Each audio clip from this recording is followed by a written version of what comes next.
बहुत फायदेमंद है, सबका कल्याण करती है। हमारे सदगुरु जी इसमें क्या लिखे हैं वो जरा पढ़िए। श्री सदगुरु भगवान की जय। हाँ देखें, बड़ा अमूल्य सदमानव कल्याण के हित के लिए हमारे समय के हकीम सदगुरु ने भेजा है। इसको हम सभी श्रवण करें और इसको अपनाने की कोशिश करें। जिन महापुरुषों ने किसी ब्रह्मज्ञानी गुरु को शरण कर लिया है और निराकार प्रभु का देखा है और जान लिया है, वही लोग जीवन मुक्त हुए हैं। साचा जिसमें सदगुरु जी भगवान कह रहे हैं कि जिन लोगों ने सदगुरु के जरिए इस भगवान निराकार को जान लिया है वही जीवन मुक्त हो गए। जीवन मुक्त यानी उनका सारा कष्ट खत्म। जैसे अभी महापुरुषों ने बताया, जन्मत मरत विषय दुख होई, जन्मते मरते बहुत दुख होता है। और महापुरुष लोग ये भी बताते हैं कि कई जन्म होते हैं, एक के बाद दूसरा, दूसरे के बाद तीसरा, तो इस तरह बहुत दुख मिलता है इस संसार में।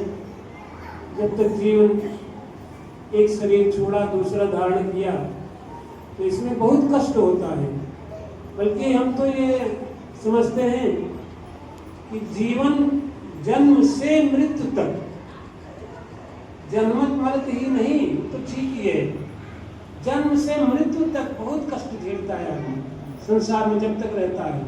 तमाम प्रकार के, आप देखिए तमाम महापुरुष माताएं सभी कोई न कोई कष्ट लेके आते हैं, सब दुखी हैं।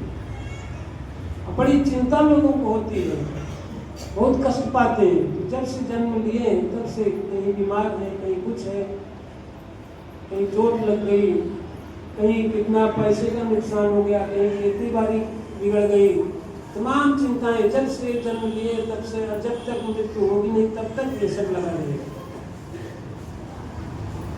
लेकिन इस बीच जब ये मानव जो है अपने आप को जान लेता है, भगवान को जान लेता है।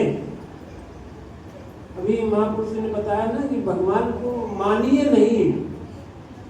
कोई बता दिया कि देख ले इसी को भगवान मान लो, तो मानना नहीं है, उसकी परीक्षा करिए, उसकी जांच करिए, पड़ताल करिए, भगवान के गुण क्या होते हैं, भगवान की पहचान क्या होती है, उससे उसको मिलाइए कि हाँ ये सही भगवान की जो विशेषता है, जो भगवान का गुण है, जो भगवान की पहचान है, उससे ये मेल खाता है कि नहीं, उस पर खरा उतरता है कि नहीं।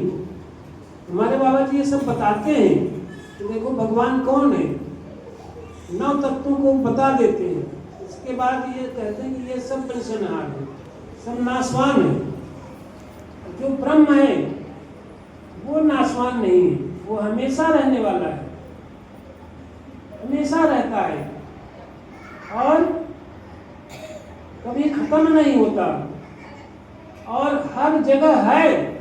बाकी 9 चीजें हर जगह नहीं रहती हैं, लेकिन ये जो निराकार है, ईश्वर जो है, ये हर जगह रहता है, हर जगह मौजूद है। उसको कहीं आने जाने की जरूरत नहीं है, आता जाता नहीं है कहीं, हर जगह पहले से ही मौजूद है और सारे संसार में व्याप्त है, सारी सृष्टि को उत्पन्न करता है और फिर अपने में लय करता है। इसके गुण है ब्रह्मा विष्णु महेश। ये निराकार भगवान जो है, जो ईश्वर है, ब्रह्मा विष्णु महेश कोई देवी देवता नहीं, ये इस निराकार के गुण है, शक्तियां कहिए।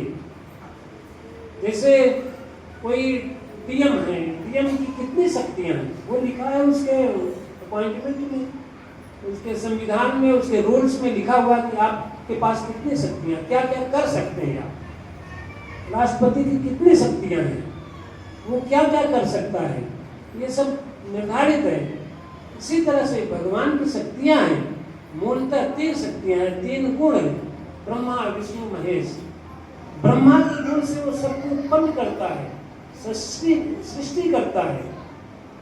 विष्णु रूपी गुण से वो सबका पालन पोषण करता है, सबको धारण करता है। और महेश रूपी गुण से वो सबको अपने में विलीन कर लेता है। ये भगवान के गुण है, विशेषताएं हैं, पहचान है। कोई भी चीज, कोई भी आपको बतावे कि ये भगवान है, तो उसको इन सब कसौटियों पे कसिए। भगवान तो हर जगह रहते, ये चीज हर जगह है कि नहीं है? हवा, हवा कोई देवता मानते हैं, कौन देवता करके, तो उसको समझिए कि ये हर जगह है कि नहीं है। अगर है तब तो हम इसको भगवान मान सकते हैं। हवा यहाँ है, हम लोग सांस ले रहे हैं, लेकिन 2-4 किलोमीटर के ऊपर जाइए, वहाँ हवा नहीं है, चंद्रमा पे हवा नहीं है, तो भगवान तो हर जगह है, तो ये कट गया, ये हवा भगवान नहीं हो सकती। इसी तरह से और भी हैं, जितने भी मूर्तियां हैं, मूर्तियों को देखिए, ये मूर्ति को हमको भगवान बता रहा है कि ये मूर्ति हर जगह है कि नहीं है? ही नहीं। तो बस जहाँ मूर्ति रख दिया वहीं पर मूर्ति है, तो भगवान कैसे हो सकता है? ये तो सर्वव्यापक है, हर जगह रहता है। देखिए संसार में कितने लोग रहते हैं, लगभग 7-8 अरब लोग रहते हैं इस दुनिया में। कुछ लोग भगवान को मानते हैं, कुछ नहीं भी मानते हैं। काफी लोग मानते हैं, कोई ईसा को मानता है, कोई मूसा को मानता है, कोई मोहम्मद साहब को मानता है, कोई राम को मानता है, कोई कृष्ण को मानता है। इस तरह से तमाम लोग तमाम तरह से भगवान को मानते हैं। कुछ लोग नहीं भी मानते, वो कहते हैं भगवान क्या है, उनको इस सब का ज्ञान ही नहीं, न सत्संग जानते हैं, न भगवान जानते हैं। वो सब अपने बस खाए पिए जीवन बिताए, बस चले गए। इस तरह के भी हैं लोग, अनेक तरह के लोग हैं। लेकिन इन सब को अब समझिए उत्पन्न कौन किया? तो जो इन सबको उत्पन्न किया, जो ये सारी सृष्टि बनाया, इसी को हम भगवान कहते हैं, इसी को हम ईश्वर कहते हैं। और सभी महापुरुष कहते हैं, संत जन कहते हैं कि बिना किए कुछ होता नहीं, बिना बनाए कुछ होता नहीं। तो संसार को किसी ने बनाया है, तभी तो बना है। तो इस भगवान ने, ईश्वर ने इस सबको बनाया है, सजाया है, पूरी दुनिया को बना दिया, पूरी सृष्टि बना दिया, सूरज चांद सितारे बना दिया,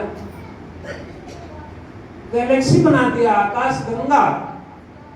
हम देखते हैं कि रात में कितने तारे दिखाई पड़ते हैं आकाश में, और उस सब के बीच गैलेक्सी है, वैज्ञानिक लोगों ने खोज किया है, आकाश गंगा। उस आकाश गंगा एक पट्टी की तरह रहती है आकाश में, तो उसमें घने तारे होते हैं, बहुत ज्यादा तारे होते हैं। तो वो सब तारे जो हैं, जो दिखाई पड़ते हैं, सूरज, चंद्रमा या तारे जितने भी हैं, अनगिनत हैं। और ये सभी एक एक लोक हैं, एक एक पृथ्वी है। जैसे ये पृथ्वी है हमारी, इस पे इतने जीव बसते हैं, रहते हैं, खाते पीते हैं। उसी तरह वो सब भी एक एक धरती है, एक एक लोक है। कहीं पर जीव है, कहीं पर नहीं है। ये सारी भगवान की करामात है, भगवान का करिश्मा है, सबको बना सजा के रख दिया है। अब इसी को जो भगवान को जानना चाहते हैं, जो भगवान को मानते हैं, वो सब इसी को ढूंढ रहे हैं, लेकिन ये मिलता नहीं। और जबकि है सब जगह, है हर जगह, हमारे आपके पास भी है, हमारे आपके ओत-प्रोत है, आगे पीछे, ऊपर नीचे, दाएं बाएं, सब जगह है। और इसको बताने वाला कौन है? ये सतगुरु है। सतगुरु जो जानता है इसको, इसके पास पहुंचेंगे तब हमको जना देगा कि हाँ देखो यही भगवान है। ऐसे कोई कह दे उसको नहीं मानना। मानते तो हैं भगवान को, पूजा पाठ हनुमान जी के करते हैं, शंकर जी के करते हैं, लेकिन जब बीमार होंगे तो दौड़े जाएंगे गाजी मियाँ के पास। तो मतलब मन स्थिर नहीं, तमाम जगह दौड़ रहा है मृग तृष्णा के भांति। मृग जो है उसके कस्तूरी उसकी हृदय में नाभि में रहती है, पेट में रहता है, लेकिन वो दौड़ता है जंगल में,